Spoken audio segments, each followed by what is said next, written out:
me at all.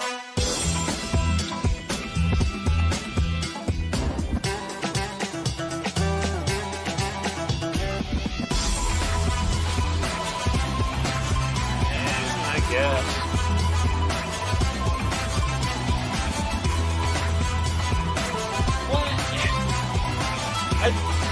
I've never been just a fan of them pop-up stuff like that, where there's, yeah, okay, yeah, the wrestling action itself was probably amazing, and I get that, and I respect that, but as far as where it goes from there, it's a one-off good show, and I've never really been a big fan of stuff like that.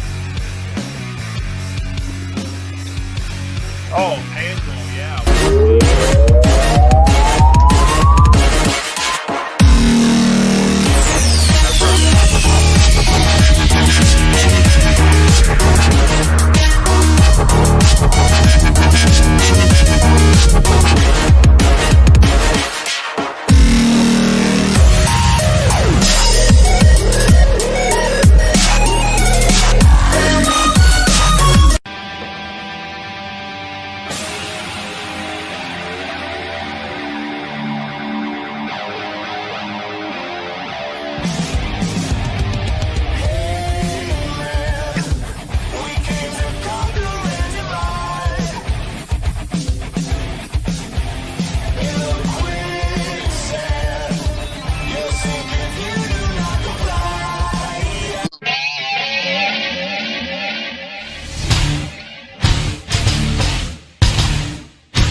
Oh, you can't force stuff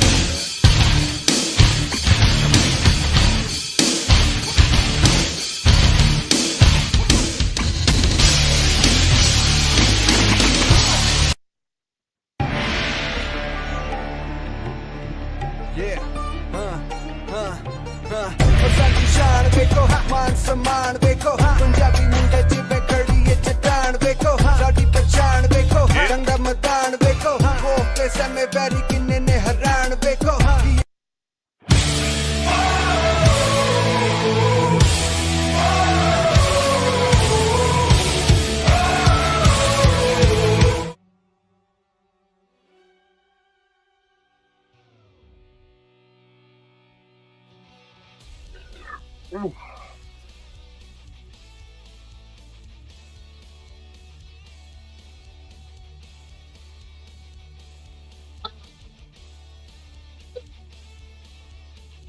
Hello, hello.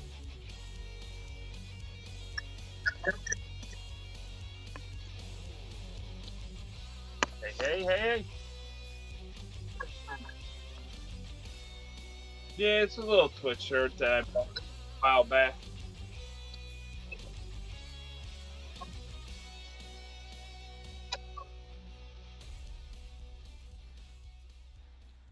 Well, um, awkward. Um,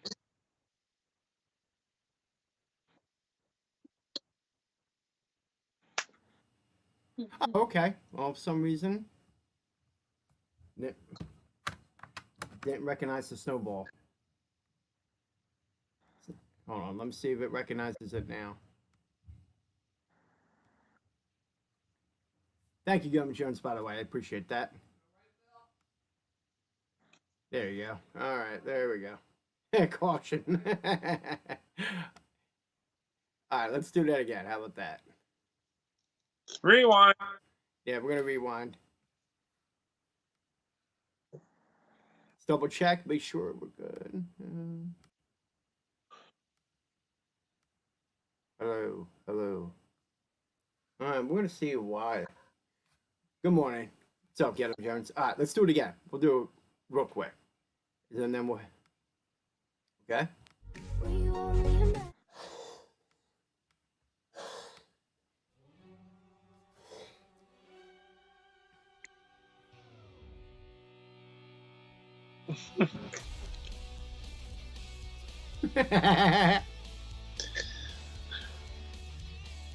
And welcome everybody to the hottest Wrestling Show on Twitch and the Go Home Wrestling Show. I'm your host DJ. Alongside with me is my tag team partner, and I'm going to say the joke again. The man that hello again.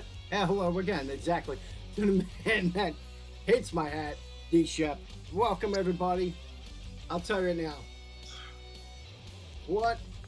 Before we get into Monday Night Raw, and before we get into viewer questions and everything we're going to cover today, I have to say, if you're a fan of wrestling, you enjoyed what happened this past weekend.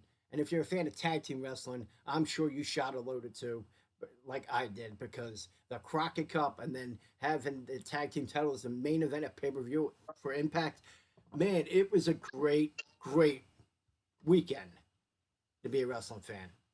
And we're going to get into how WWE responded with the Crockett Cup and the tag team main event on the Impact pay-per-view Rebellion. Overall, all right. I mean, last week we covered the show. We were really happy with how the show went. Are we going to feel the same way this week? We'll get into it. Oh, we got quite a few things to cover, though, because there was a lot that has happened. And, of course, the first thing we're going to talk about is the thing we just addressed, the tag team weekend that we had with the NWA, the Crockett Cup coming back for the first time in 33 years. You had Lucha Brothers, LAX, main event at pay-per-view. And you start off the show with a good tag team match with Ricochet teamed up with Strowman going up against Corbin and McIntyre. Then you had 3 more that followed with the Usos with Gallows and Anderson, which was You had the Viking Raiders in the squash match with Lucha House Party. And then Ryder... For the second week in a row, the same 5 people, pretty much. Yeah, and we're going to get into that too. And Ryder and Hawkins versus the Revival. Now, I will say 3 of the 4 matches were pretty good. My question for you, because like we're fans of tag team wrestling, as far as what they did with those 4 tag team matches, my first question: do you feel that they did a good job showcasing their tag team talent? Well, no. This whole setup, it was fucked from the beginning. And the reason I gotta say that, and I know we're gonna talk about Alexa Bliss's announcements as far as all the participants in that, but it kind of leads into this first tag team match right out the gate. So I gotta kind of address it. Is I don't understand. As much as I'm looking forward to seeing Ricochet, I don't understand why he's in this match. Because it's too early for one. For 2, he lost clean to Bobby Roode the week prior. Not to mention we didn't see Bobby Roode tonight, so whatever you're supposed to think of that. So I think it goes back to what you originally said. This was all set up in a response to the Crockett Cup, which I get. I can understand that.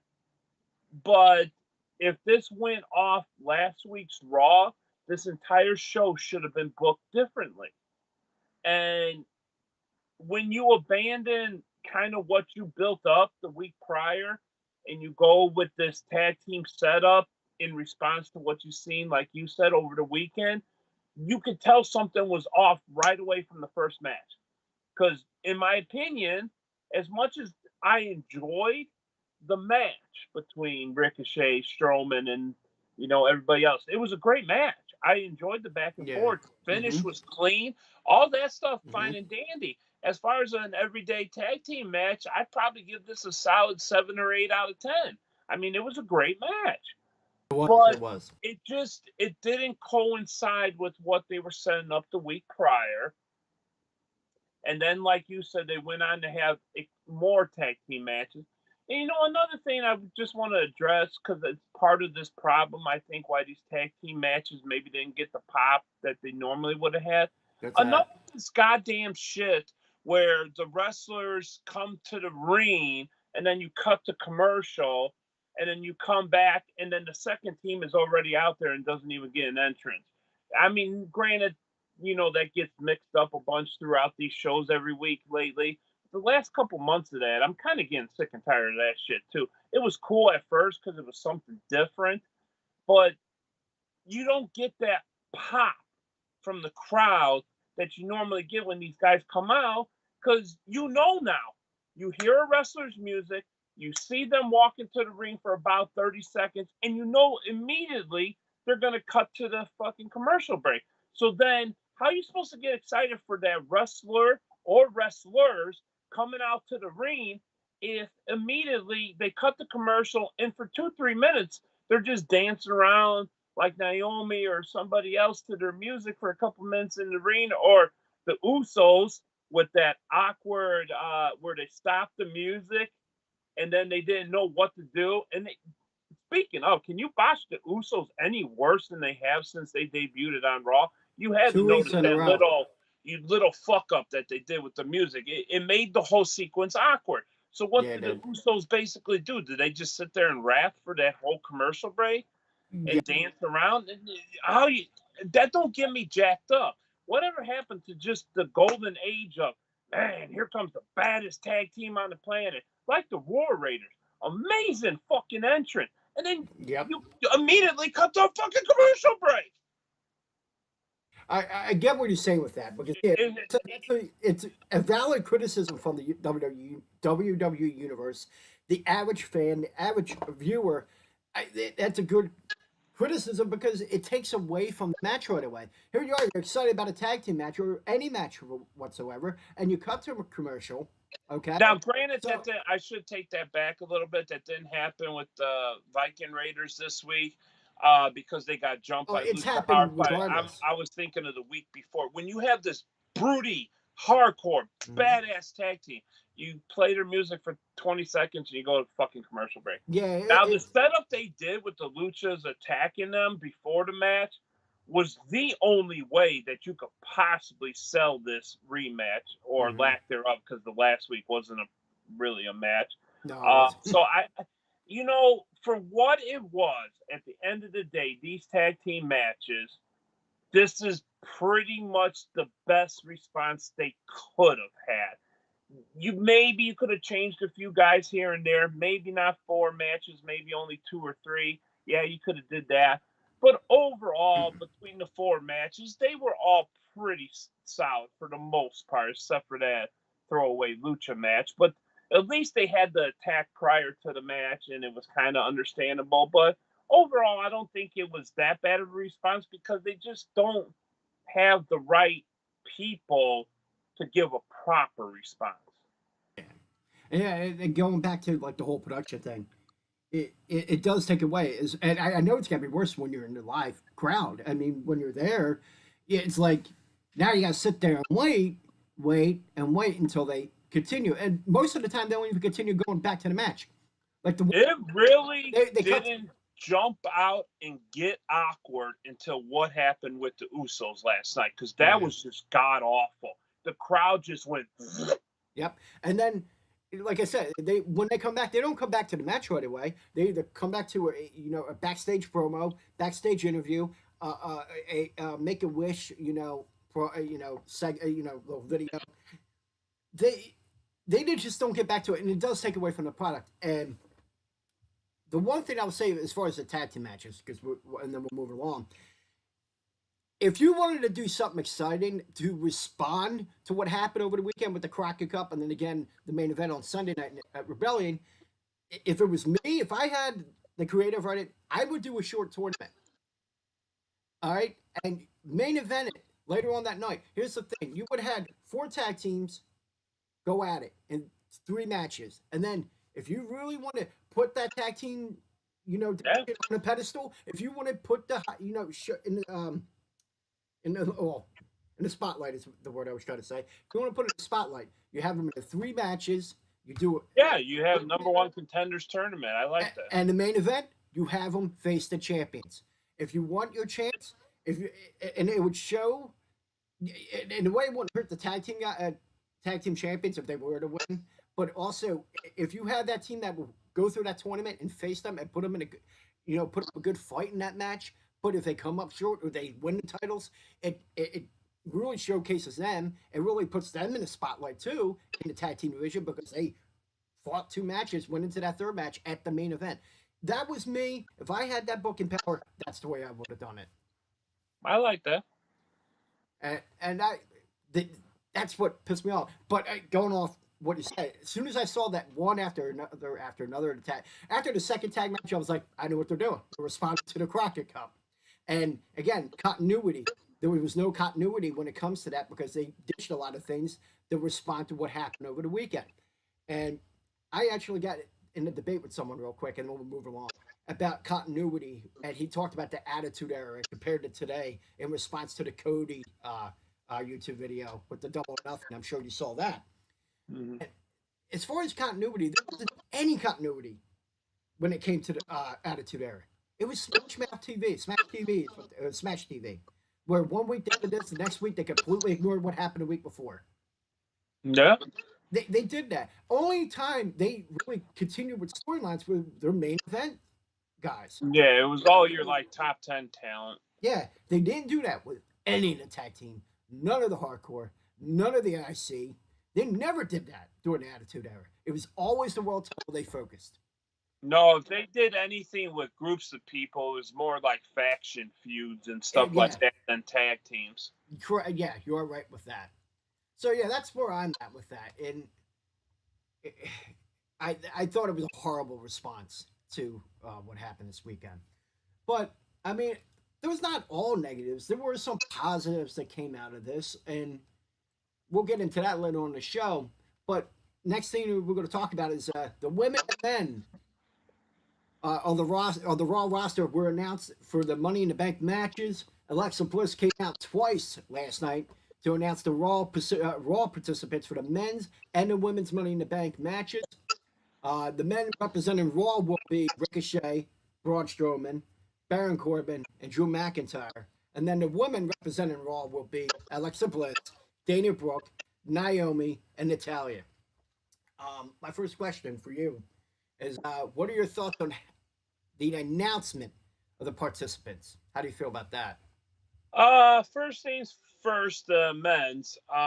Like I said, Ricochet. Here's the weird part: the guy that I have a problem with being in the match is also the same guy I'm looking most forward to watching in the match.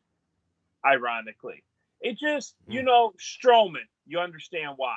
Yeah. Corbin. You understand why? Absolutely. Drew McIntyre. You understand why? Ricochet. There's only one reason he's in the match. It's because he can do the high-flying spots, and people like Bobby Lashley or Robert Roode cannot. Absolutely. And that's terrible, because what was the point of Robert Roode beating Ricochet clean in the middle of the ring? I understand it wasn't a qualifying match. I get that. But if you're Robert Roode, how the fuck do you go from beating Ricochet clean in the ring to not even being on Raw, and Ricochet's thrown in this match, which I personally think is a year too soon? I would have had Ricochet in the Money in the Bank match next year, let him get a lot more single credit. He's only been a singles guy on Raw for 2 weeks now, and here he is. He has a chance at the world title? Like, wait, what? But ironically, to the match, I am looking forward to him the most, because I know he's going to give you them high-octane spots. So at the end of the day, I can accept it. I was just scratching my head. Now, as far as the women is concerned, this is pretty cut and dry right here. You expected Natalya, you expected Naomi.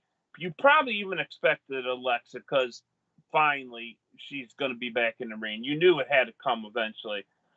Dana Brooke, I am very, very pleased with this, and I did not think I would be. Why's that? Because to that little discussion we had about future tournaments we're going to do, you got the loyal soldier, got the crybaby spot.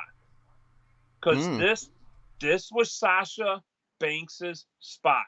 Everybody in the world knows that. There's graphics all over the internet you can find that shows Bliss, Naomi, Natalya, Banks. All over. And at the end of the day, she could have came back. She could have gave a half-hearted apology and she would have still been in this match. But at the end of the day, she'd rather take her ball and go home. So instead, you have virtually the most underutilized women's talent in the company the last, 3 years? Yeah. And from her little bit of promo work she did, leading up to Mania and that, she did fairly good. You felt kind of sorry for her, and you were kind of behind her a bit. So I'm loving it. Like, this is the loyal soldier getting rewarded. Yep. And I'm clap to WWE for it, that, they didn't give in to Sasha Banks to get her in this spot. They said, you know what? Take your bitch ass and go home then, if you're going to sit here and complain all the time. So I think they're pretty much washing their hands of Sasha Banks at this point. Maybe, they'll make up someday. But for right now, I'm excited to see Dana Brooke get a shot. I really am. And I virtually have no problem with any of the 4 women in that match. All right. Well, I'm going to address real quick, and for people that are listening to this on podcast forum later on, we are live on Twitch, Mixer, YouTube, Periscope, and Facebook Live under the name Go Home Wrestling Show. So you can chat with us as we record this episode. We're usually live on Tuesday and Wednesdays at 11:30 a.m. And Get 'em Jones in Twitch says the only problem is, where is Ruby Riott? I'll tell you right now, they're probably going to repackage them, because you got Liv going over the SmackDown. I think they're going to do something different with them, because as far as the Riott Squad, their reputation, everything, it was destroyed with what happened in the last, 6 to 9 months. Their Riott Squad is pretty much what Bobby Roode was. You know, he was the guy that took all the, falls. Ruby was the woman that, for all the women that were going up and down the card, she was the battering ram. She was the girl that they all got over to get over, so to speak. So, yeah, repackage all the way, and I hope the best for her. Yeah, and I still say they should pair up Logan with the Viking Raiders, but that is the speculation. I don't know if they'll do that because they're actually married. No, there's speculation of that. I think this could be the first scenarios where they might actually pair up a wife with the husband, but not actually acknowledge that they're married. Yeah, freak out. We did see that before. Uh-huh. Sorry, that was my bad Randy Savage impression. Now, as far as the only negative I'll have about this is I wish they did qualify matches, and I know it's like all typical qualify matches. Yes, you got to qualify for this. This is an opportunity of the lifetime. Your chance at getting the Universal or the World title. For you just to be thrusted into it, that was my disconnect with it. But as far as the participants, I'm okay with. I'm fine with Drew McIntyre. I'm fine with Baron Corbin. You know how I feel about Baron Corbin. I'm okay with Ricochet because what he has done, especially in that ladder match, last year at TakeOver. Show why he's in that match. I just didn't agree how he got there. Yeah. And again, qualifying matches would have made it more justifiable for any of these competitors on both the women's and men's. And I will say, Braun Strowman, you got to, in a way, have a guy that. He is a defending champ. I got that, but I mean, have we ever had a repeat guy? That's why I was curious. Maybe Edge. No, he won it after. But he did win twice, right? Oh, he won it the first time in 2005. 2006, I think he beat Mr. Kennedy for it on Raw, and took it from him. So yeah, I don't think there ever has been a back-to-back, so that'll be intriguing. That would be the excitement of having him in there.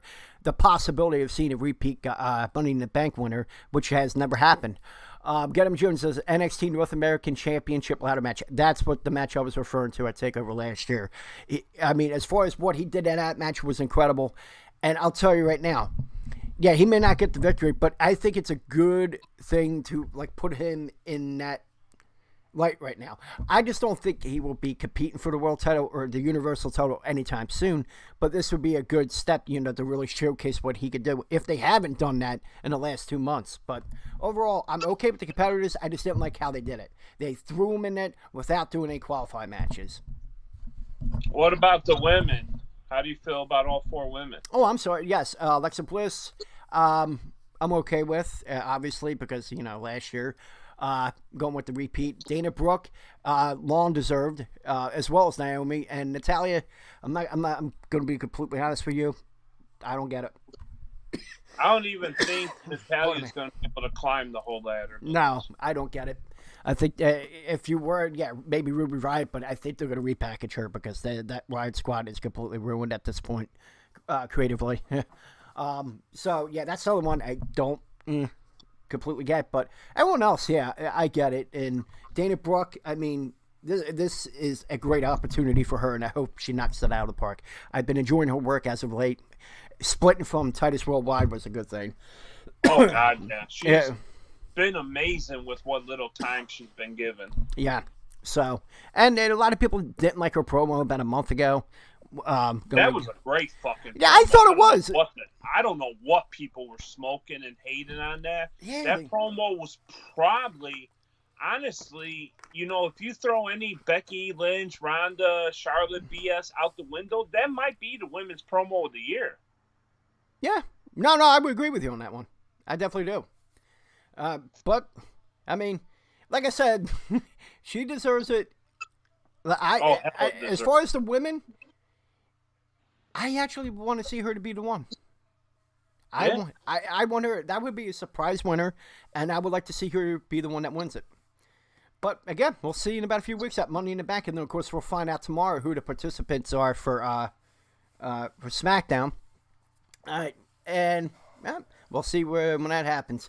Okay, let's go on to the next thing. Next match that was announced for Money in the Bank: The Miz and Shane.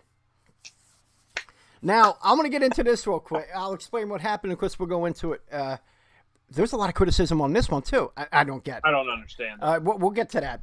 Of course, this will be the conclusion to the controversial ending of the WrestleMania match. Obviously, for people that don't know, suplex off the camera scaffold, and Shane happened to be on top, getting the pin for the victory.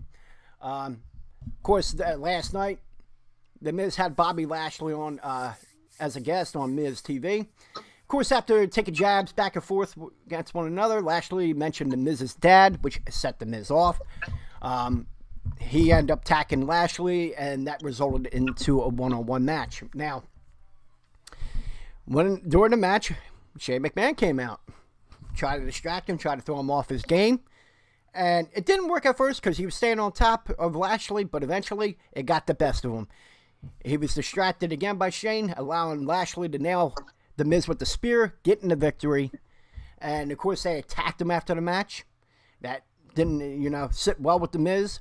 And later on that night, when he was being interviewed backstage, he issued a challenge to Shane McMahon for Money in the Bank in a steel cage match. And, of course, Shane McMahon on Twitter gladly accepted. And here we are. We're going to get the conclusion to the storyline that everyone's been talking about. But now people are complaining. And it's a steel cage match. I'm telling you, if you're an old school wrestling fan, I know you got to be happy with this. But there are people that are very dissatisfied with this. How do you feel about it? Them people are fucking retarded. Oh, Jesus.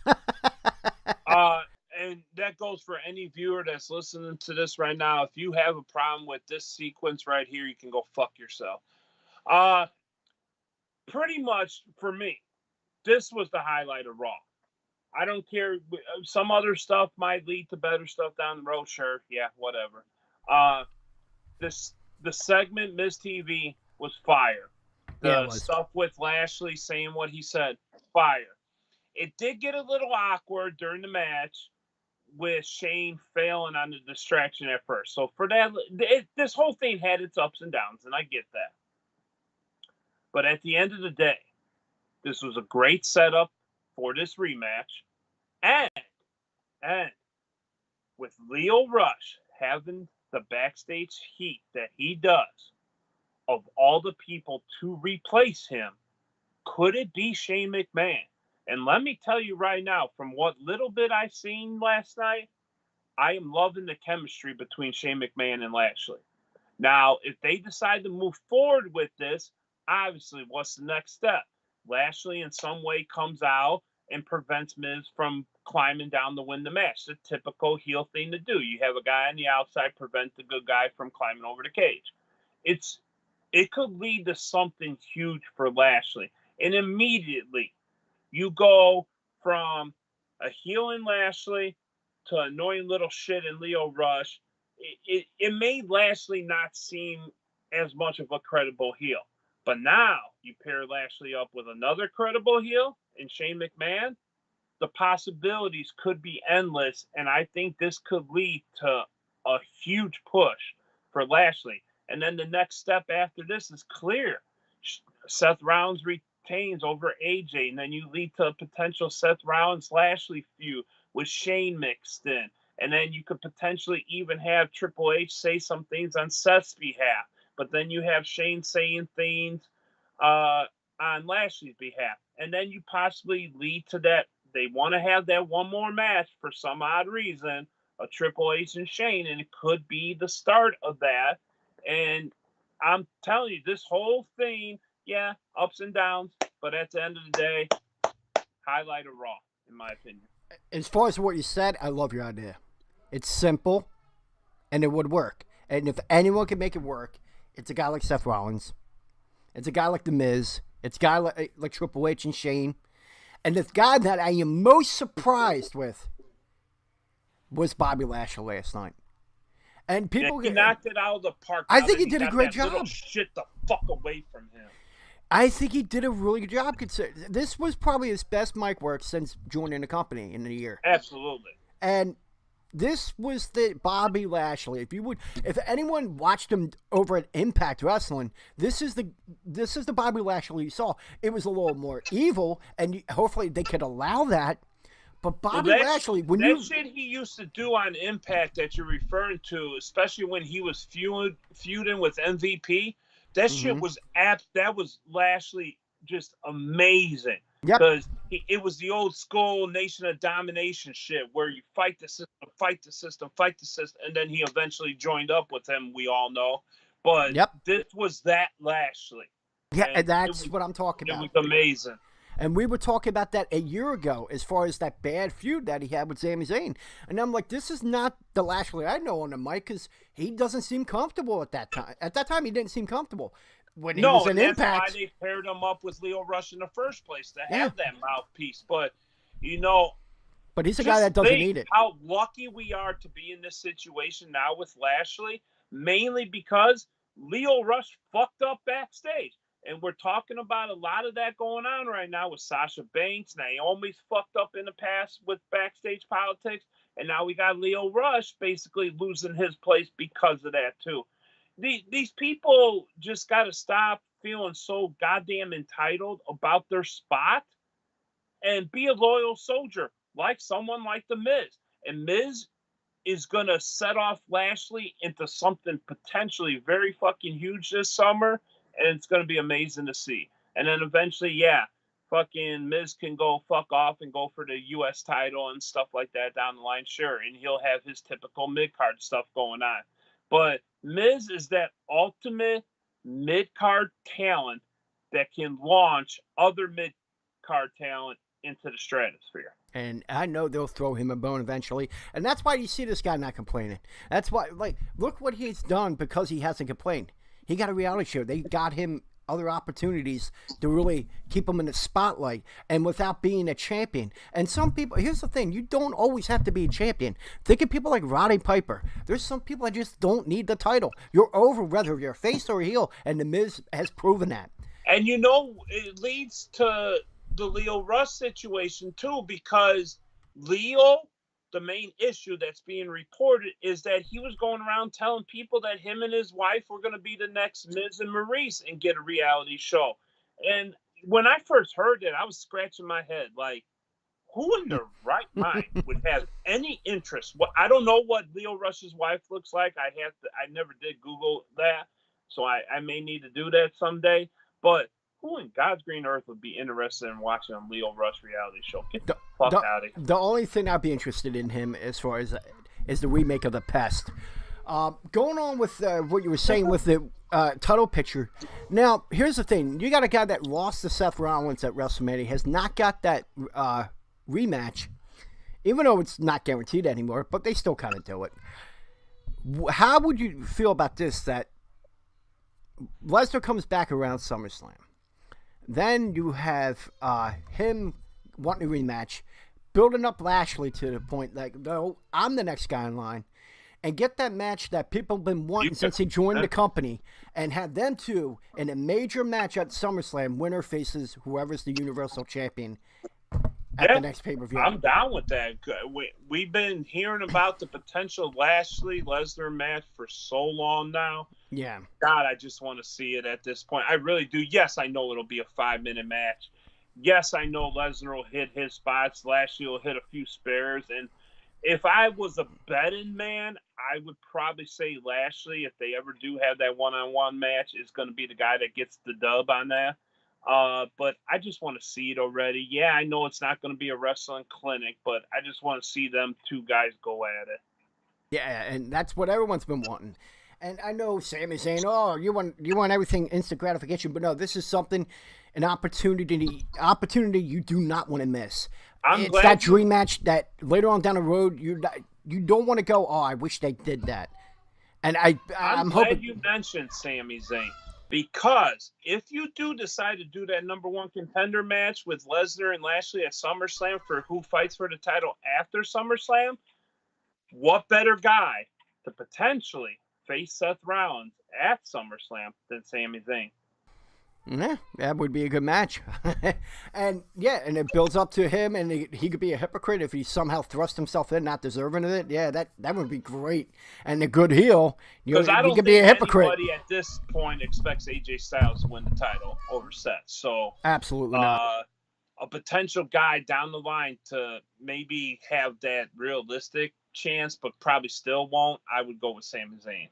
I would like that, and Baron Corbin, you'll probably get a match in between then. Probably a one-off at Extreme Rules or something. But, yeah, I think that's the way they need to go. If it was me, I as a fan, I would like to see that. You get that number one contenders match. You get that dream match of the two, MMA guys now wrestling each other. Because think about it. When was Lesnar there when Lashley was there? Yeah. Never. So you never had this opportunity. Here's your opportunity. Seize the opportunity, and you, with the right amount of money, Mr. Lesnar will come back from Winnipeg to fight him in a match at SummerSlam. Oh, absolutely. Especially, you don't have to go far. You're going from Winnipeg to Toronto. Just saying. You don't even have to leave the country. And then if you even somehow book things perfectly, you could even have the Lashley Lesnar rematch in MAA. Realistically, that would be cool, and I'm sure money can be made, and Dana White would definitely jump on that. You would make history with that. If you were to have a SummerSlam match and then add like a October-November pay-per-view, you get a nice MMA fight between the two. Ooh. Oh, better yet, have it after Survivor Series. You could promote it with that bit, because that's one of their major events. And that would be gorgeous. Yeah, it would. Well, all right, since I came in my pants, let's move along before it gets even worse.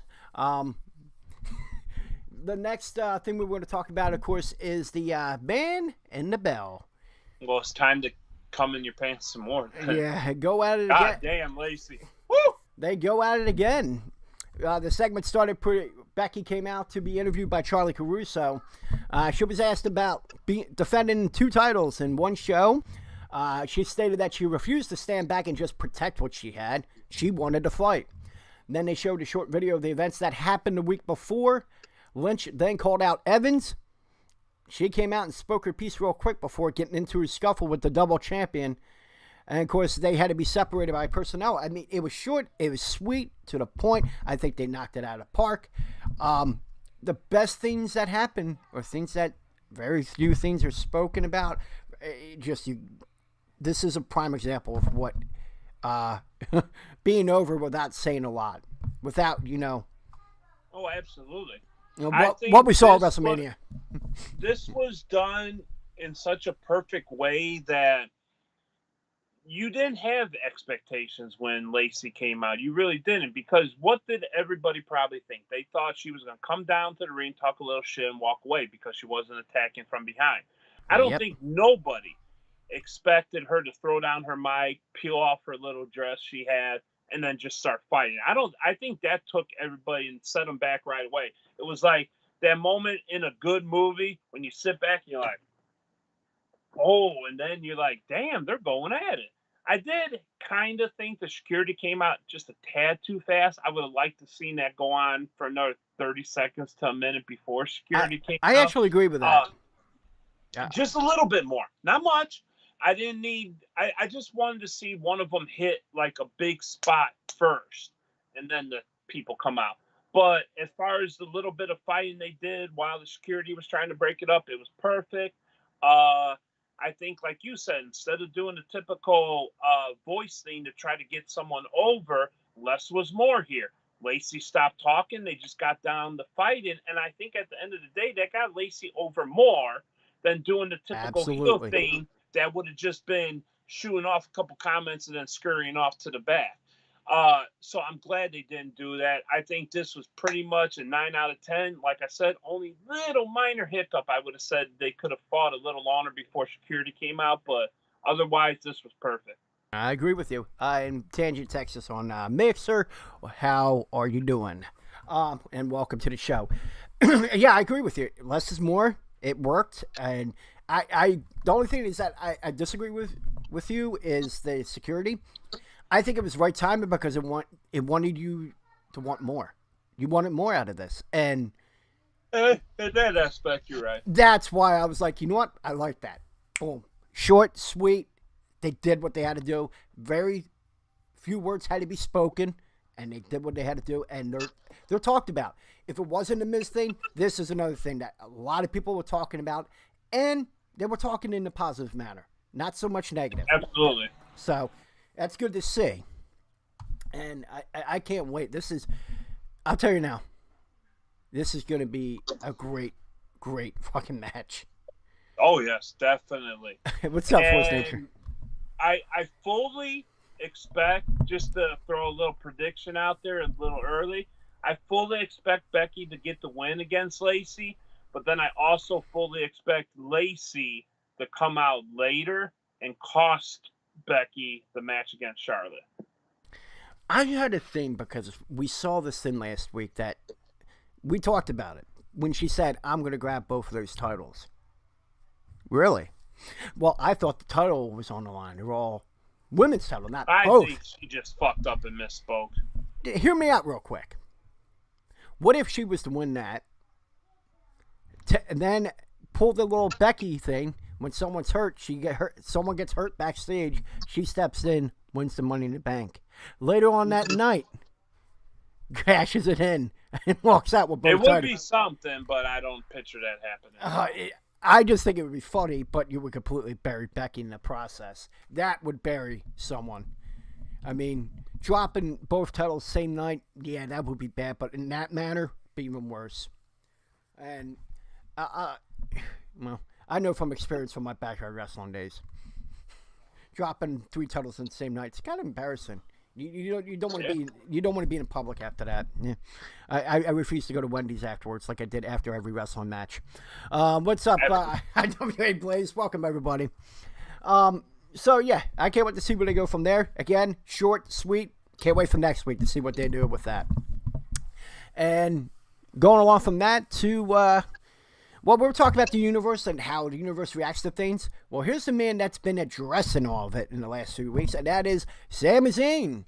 Came out late in the show to talk about the WWE universe, about their psychological entitlement, which I loved how he put those 2 words. He used psychological entitlement. And he also wanted to make it clear that he was enjoying holding the fans accountable too much to quit WWE. And then he promised to come out every week and tell everyone in attendance about the terrible people that they have become. I have to ask you, because in the last 2 weeks we've been very complimentary of this promos. Are you on the same page? Do you still feel he's knocking it out of the park here? Absolutely. I mean, you know, I can't really think of much else to say, but just great fucking job. It's something different. You haven't seen this kind of heel character really, and he's not even really attacking the fans that much. He's doing it in such a sarcastic, slick way that you know what he's doing, but he also isn't going over the edge with it and like making it unbelievable by going too over the top, you know? It is just absolutely probably one of the best non-wrestling things going on in WWE right now. It really is. And it says something about the whole show as a whole is a majority of the stuff that we were behind on this show was the non-wrestling stuff. Yeah, Which is the opposite, me here. Now the fighting between Lashley and Miz, yeah, that was part of it. Mm-hmm. But for the most part, we were more behind the attack and the promo work than the actual match they had. And then the same with Becky and Lacey. It was beautiful. The promo setup was fantastic. And then you close it off with the Sami Zayn. You can argue wrestling was secondary on this show. The actual promo work by some of the talent was probably one of the better, promo episodes of Raw you've seen all year, just between the 5 of them, all together. Mm-hmm. So Sami Zayn, keep doing what you're doing. I think the next logical step for him, or first feud, I would say, is if you somehow have Rey Mysterio get the U.S. title off of Samoa Joe, I would throw Sami Zayn in with Rey Mysterio feud after this. I think that could be amazing. I'm kind of curious. I got to throw a little nugget out there with Rey Mysterio, with as much as they've been showing his kid lately, and I get that he's training to be a wrestler, but I wonder where they're going with that, and I just want to throw that little nugget out there. But I think Sammy could do amazing work as far as talking about Ray's kid. So maybe even if Ray don't win the title from Samoa Joe, that could still be a possible feud with Sammy. I'm just really curious to see where they go with it, but I say keep doing what you're doing. As far as first feud, I'm with you on that. As far as the first feud, I would like EC3 because he's considered the entitled 1% guy against Sami Zayn. But you got to build EC up a little bit before you throw him into that. Yeah, right? yeah, you can. You got to have him out there at least beat somebody, right? Yes. And in time, Sami Zayn does not have to be in a wrestle match until then. I think what he's doing is perfect. I love what he's doing. I love the fact that he's attacking the universe, and Here's a question for you, real quick. Then, how many more weeks of promos before we get Sammy in a match would you say if you could book it? A month. Another month? That's about what I was going to say. Is about another month. I would be okay with another month because of what he is doing. He's doing a great job. It's not getting stale. He's attacking him, and he's getting heat. As long as he's getting the heat, he's fine. The moment it gets stale, he's not getting heat, it's getting stale. Then you get him in the ring.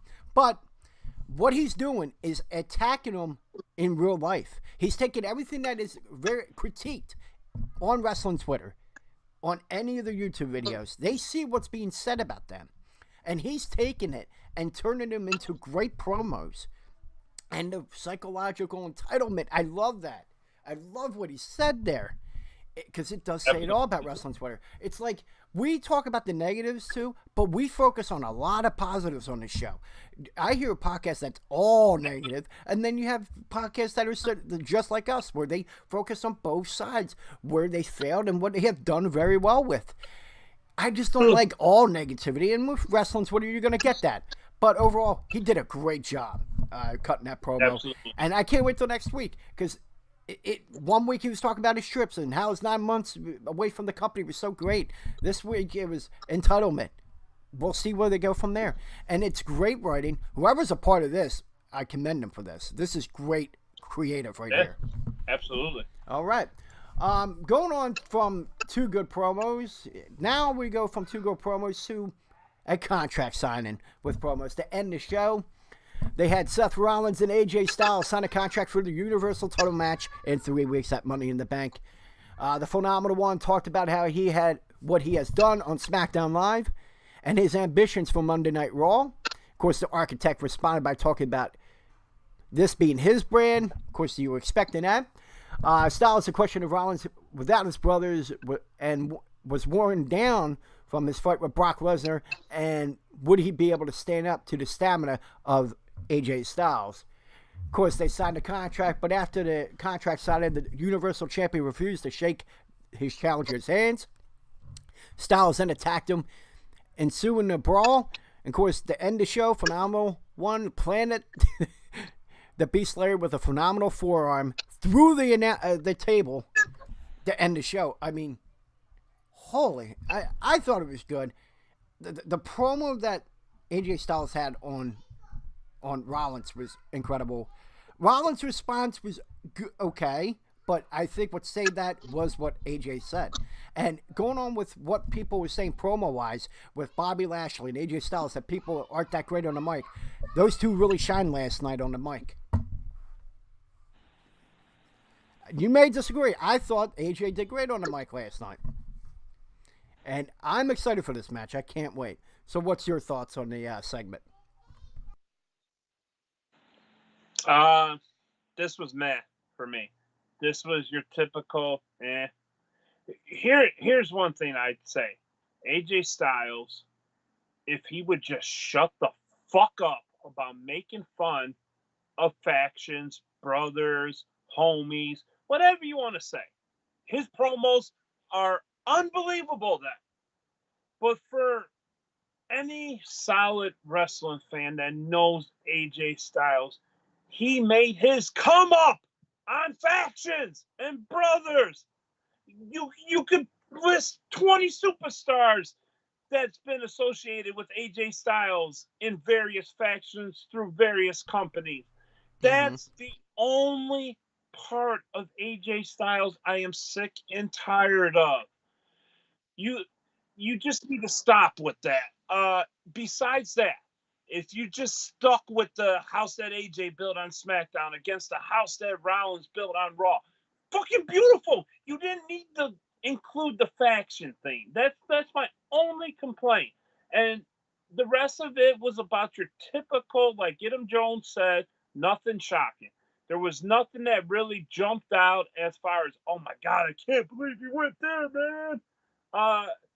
The faction thing was the only thing that threw me off a bit. I could live without that. It seems like every feud that AJ is in, he acknowledges who the buddies are of the guy he's feuding with. And that just rubs me the wrong way. That's the only thing about AJ Styles that rubs me the wrong way, though. It's a very minor complaint, and I get that. But did this contract sign do anything for me looking forward to this match any more or any less? Absolutely not, because I was looking forward to this anyway. It's going to be a fantastic match. Besides the Money in the Bank match, it's the clear-cut main event. And I'm looking forward to it. Can't wait to see them guys tear the house down. And it would be the most deserving to be a main event, right? As of right now. And it's not being forced like it was when Lesnar was champion, that's for sure. Even though you got your thing with Kofi and KO, I'm excited for that. That would obviously be in the last 3 matches. I'll be shocked if they do it any sooner than that. But, I'm ready for this match. You made a valid argument as far as AJ Styles' promo is concerned. I still liked it regardless. I think it was his best work yet. He didn't seem awkward. He was out there. He's had this confidence ever since that feud with Randy Orton, which I liked. And hopefully he continues with this. And, like I said with you, I can't wait. We got 3 weeks, and I can't wait to see where they go from there, because that ended with the phenomenal forearm. I can't wait to see where they go from there. All right. Well, we covered the show, basically, and what we do at the end of the show, this is the conclusion, where we rate Raw from 1 to 5, and then we'll go into our next segment, where we have the viewer questions. My question for you, how would you rate Raw? You had it high last week at a 4. Where do you have it this week? Not too much lower because of the amazing promo work, but I'm going to go with a 3. I want to go with a 3.5, but all the tag matches just, for me, killed it. I'm not as big of a fan of the current tag teams. I love tag team action, but just the teams right now, they need to be built up a little bit better. So I'm just going to go with the 3. Middle of the road. I'm with you. 3 as well. Tag team matches I'm excited for, but I think they could have done it in a better way to respond to the Crockett Cup and the main event at Rebellion. The promo work, I'm with you all the way. Yeah. They built their matches perfectly, and I'm a guy that's usually for wrestling matches, not promo work. I mean, very little promo work, mostly wrestling. That's how I've always been. That's what I've always been a fan of. This time, I was the exact opposite. For me to say that, that's saying a lot. So, if the matches were better, if they responded better with that, it would easily got a 4. But with that, I give it a 3. We agree again this week. And answer Get 'em Jones in chat. We are not mentioning that awful fucking match of Samoa Joe and Rey Mysterio. I'm not doing that. That was bad. I'm not fucking mentioning it. All right. Well, the next segment of the show, we're going to be, of course, we went on Twitter last night, and I said, hey, do any of your viewers, anyone on Twitter, do you have any questions as far as, the WWE product right now? And of course, I got a few here. I'm going to say the question. We'll both answer them. First one comes from Last Draft Standing. What should WWE do differently to prevent their decline in ratings? As we all know, their ratings have been down despite the good shows that they have been having. But what would you do to, bring the ratings back up? Stop trying to react to everything that the various indie promotions are doing. For one, I think that would top my list. And continue to build on your own original storylines. And just kind of stick to them and not abandon them as quickly like they basically did with Robert Roode this week. His prime example. You built them up. Nice new name, nice new look. We all made fun of it. We had a good old time with it. He won a match clean. And then the very next week, there was no time for him because you were busy reacting to what the indies were doing with the Crockett Cup. So I think just continue to build up your own guys and stop trying to react to what's going on in the rest of the wrestling world. Well, as far as I'm going to correct you on something, I don't feel like NWA and all of them are indies. They're just whatever other promotions. Don't call them indies. Then call them other promotions. There whatever you go. That's better. I'm sorry, I was triggered. I apologize. Whatever you call them doesn't change the point that I made. No, it doesn't. It doesn't at all. No, I'm just saying. That's all. Yeah, no, I agree with you. That's fine. I agree with you with your point. I just didn't agree with how you said it. Indies, they're not indies. My thing is, I actually had something as far as that. I mentioned this before, but I'll give a little more detail this time, and it'll be quick. A lot of people talk about the filler in the second hour, and a lot of people don't like that second hour because you got the first hour that's lit, second hour that's and the third hour that's hit or miss. My thing is, I talked about this before. I'm sorry. Bring back the television title. And you could showcase your lower mid-card talent, and then put them to the next level. That's what they did in WCW. I feel they could do it, and they could do it correctly here. And especially on a 3-hour show like Raw, you would exactly squeeze that in. You're guaranteed a title match no matter what. Never have them defend the title on pay-per-view because they'll take away from it. You'll always have that title defense on Raw. Now, I'll give you 5 people real quick that could be deserving of this opportunity. Mojo Rawley, Cedric Alexander, EC3, Eric Young, Tyler Breeze. These are the men that have they're great, young, talented wrestlers that could use that little push like a TV title run to take them to the next level. Use that second hour to showcase that division. Have the first hour build to the third hour. That second hour, use it for that men. That's how you do it. If you have great, exciting matches, people will stay tuned for the second hour, wanting to see that third hour, and not tap out for a while and come back. That was me. That's how I would do it. I like it. And again, we addressed it before, but this time it's a little more detail.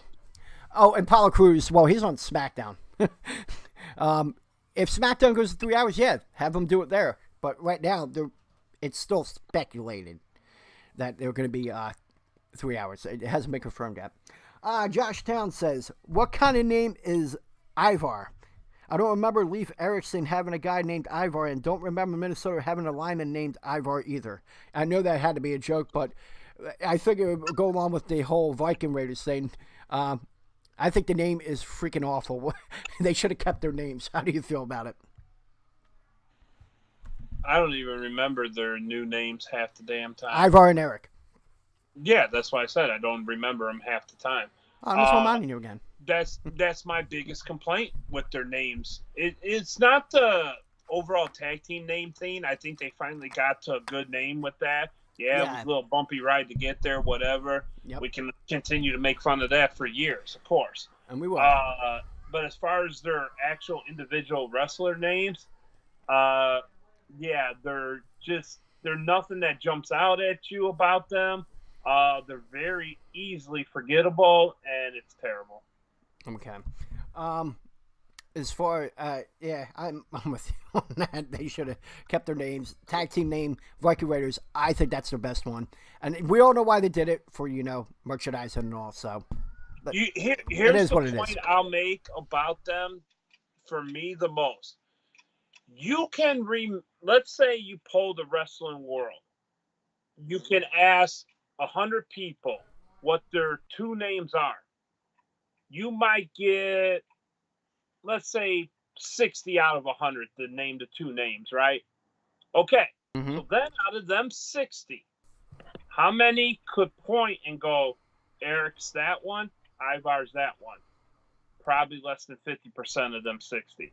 I ain't disputing that. I totally agree with you. That's exactly you tell right now, honestly, you could put a picture of both of them, Ivar, Eric, up on the screen. I couldn't tell you which one is which off the top of my head. I would be guessing. Yep. That's a problem. Yeah, it is. And because you took them for where you recognized them and you completely changed everything. Yeah, I'm totally with you. They should have kept the names. But as far as what their action has been like thus far in the ring, I think they've been booked perfectly as far as in the ring is concerned. Yeah, all the name stuff we can make fun of till the cows come home, but they've been booked strong so far. I hope they keep getting booked strong. Real quick before we go on to the next question, to counter that, I would love to see it. I like I get it, squash matches, but the first program I would like to see them is the Usos, and I'll explain why. Of course, the Viking Raiders, amazing. Viking Raiders, they're the heels. The Usos are the face. Here's the thing: it's the veteran main roster, not veteran guys, veteran main rosters of the Usos taking on the newcomers of the main roster. It's a simple story. Who's the better tag team? New, old. There you go. Boom. You got your match. I know it's quite a while before we get to that point, and I don't know who exactly would be the third team off the top of my head right now, but man, a new generation TLC match with the Viking Raiders, Usos, and you throw in one other team, book it. What's the guys from Tyler Bate and the guys from the UK? They had a match with Undisputed Era last. Oh my God, Tyler Bate and who's the other guy? Someone in chat, please. That would be the third team, in my opinion. Tyler Bate and Mustache Mountain. I just would like to see this all built towards a new generation TLC. Yeah, you could Mustache Mountain. I know that name. I just can't think of Tyler Bate and Trent Seven. There you go. Mustache Mountain. That would be a good third team. I could see that being a great. So, all right. So that answers that question. Now, Donnie Starr on Twitter, he said, "What are the WWE's biggest missed storylines of 2019 thus far?" Missed as in they didn't do it at all, or missed as in they fucked up? They fucked up, probably. Well, that's easy then, the Becky, Charlotte, Ronda. Like, my God. That was terrible. As far as miss, like, let's say something they should have capitalized on, I'm going to give, again, a little love to Dana Brooke. That promo that she cut should have led to something. And that to me was the biggest, like, oh, you whiffed on that one because you had something there. Yeah, I'm with you on that one, but I think they missed opportunity here. Something to get Becky really over, and eventually could have got her thrust in that triple threat match. Or in the time as you're building on that, you could have had a good heel turn, turning Asuka heel the way she was over New Japan, when she was the evil Yeah, I seen that I video. would like to see an Asuka heel. Well, yeah, I seen the work she did in New Japan. I saw videos on YouTube. Holy shit, would be over. She would get heat. And I've heard speaking Japanese, people not understanding it, but it sounds evil. I think they missed the opportunity because I think what hurt the triple threat was that the fact the disconnect was that she tapped out. Becky tapped out to Asuka that night. Later on that night, she won the Rumble. That was the one thing that took away from me. But overall, I like that. I think it was a missed opportunity because look where Asuka is now. Nothing against Kairi Sane, but come on, a tag team. She deserves better than that. Her tapping Becky out was the worst thing that ever happened to her. Because after that, she has gone downhill creatively. And I'm talking about Asuka. I mean, they have done nothing with her since then. It's sad. So that's how I feel about that. So that's my missed storyline because you could have went somewhere with that.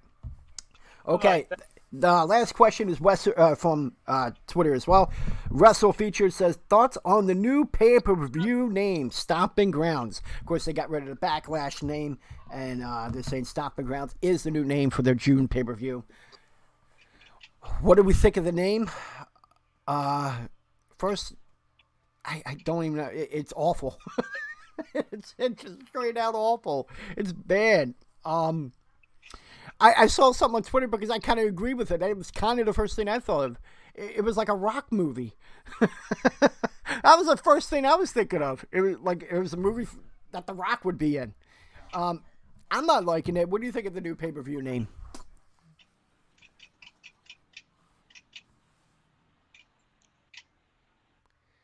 He is speechless. Well, when I think of a pay-per-view name, especially a pay-per-view like Backlash, yeah, this leads to a whole bigger discussion because essentially this is replacing Backlash, but it was already replaced with Money in the Bank, which should have never happened. Backlash is what you do to wrap up WrestleMania storyline. Yep. Backlash fits a match like Shane and Miz, for example. Mm-hmm. When I think of wrestling pay-per-view names, I think of that's the theme of the night. TLC matches, Hell in a Cell matches, Elimination Chamber, etc., etc., Survivor Series. Duh. You think of, Night of Champions. Oh, yeah, all the titles. When you think of Stomping Grounds, I don't got nothing for that. All right, I'll say this. This is why I love the In Your House pay-per-views. What kind of match do you have at that pay-per-view that coincides with that name whatsoever? I agree with you. It doesn't go together. And this is why I wish they go back to In Your House pay-per-views, where they had a different name for everyone. Good Friends, Better Enemies, Ground Zero. You know, they had a different name for every In Your House pay-per-view. And yeah, I agree with you as far as, like, Backlash. That's the follow-up to WrestleMania. When we did Backyard Wrestling... Hold on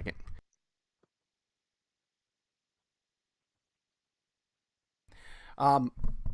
Like, what I did Backyard Wrestling, ours was Injustice for All. That was like our WrestleMania. We had Redemption. That was our follow-up. You took the follow-up pay-per-view and you killed it. With the name, it doesn't make sense to me. It has to be a theme. Backlash is to follow up WrestleMania. Every pay-per-view has their theme. But yeah, I'm with you. I think in a way they should go back to like just In Your House. They don't even have to say In Your House. They just, every pay-per-view, every month, it's a theme. It goes off of what is going on creatively.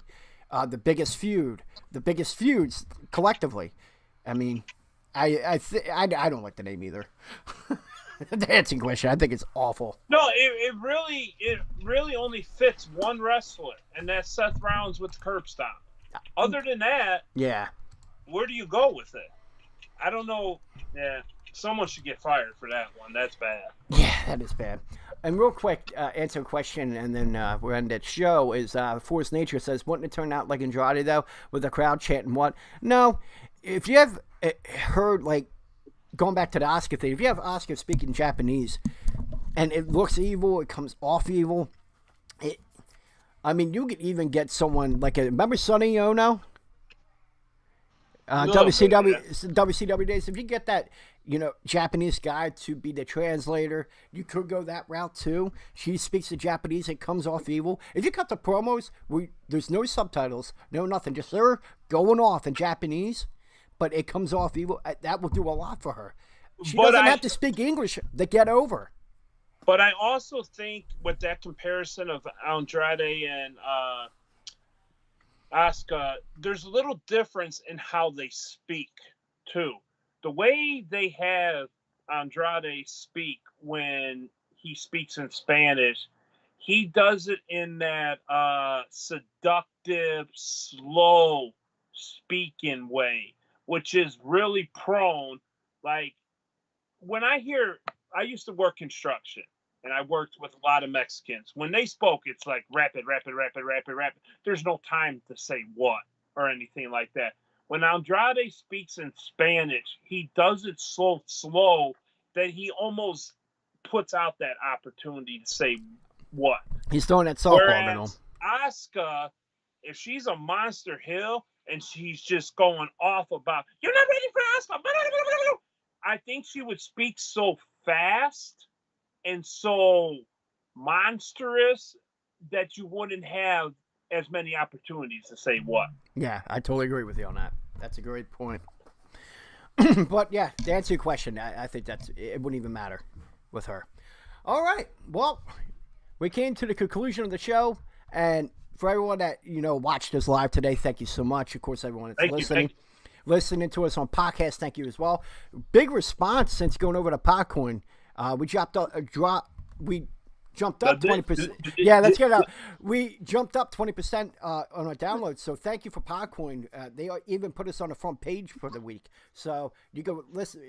For people that are watching this right now, if you can't catch us, you can listen to this on podcast form.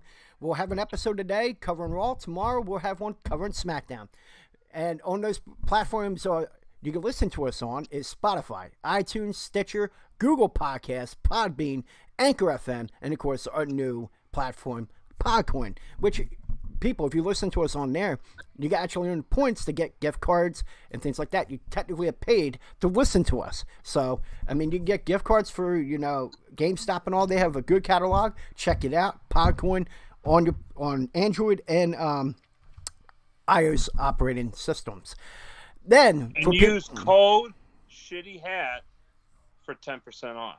Oh, fuck you. This is an awesome hat. Don't be jealous. For people that listen to us on podcast form, you can, of course, catch us live every Tuesday and Wednesday, 11:30 a.m. Eastern Standard Time. Tuesday, we cover Raw. Wednesday, we cover SmackDown.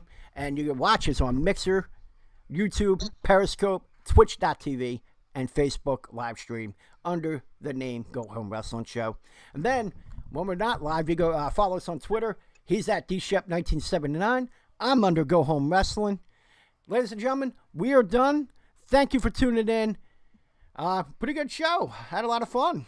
And it was a lot more positive than I thought it was going to be. Yeah, there is good things going on that gives you hope for the future, but the tag team division ain't there yet. Yeah. All right. Any closing remarks before we get off? That hat's still shitty. Fuck you. All right, we're out of here, folks. We'll see you tomorrow for Go, where we cover SmackDown Live, and we're going to do a best of the best tournament where you vote with us, and we got a good theme for this one. So tune in tomorrow at 11:30 a.m. Eastern Standard Time. This is the Go Home Wrestling Show. Thank you, and we'll see you tomorrow. Burn the hat. I'm not burning the hat. You know how bad I want to get one of those hats? You never get one of them fucking hats. I would take a dump in it.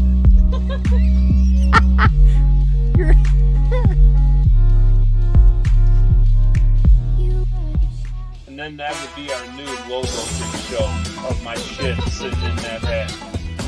I am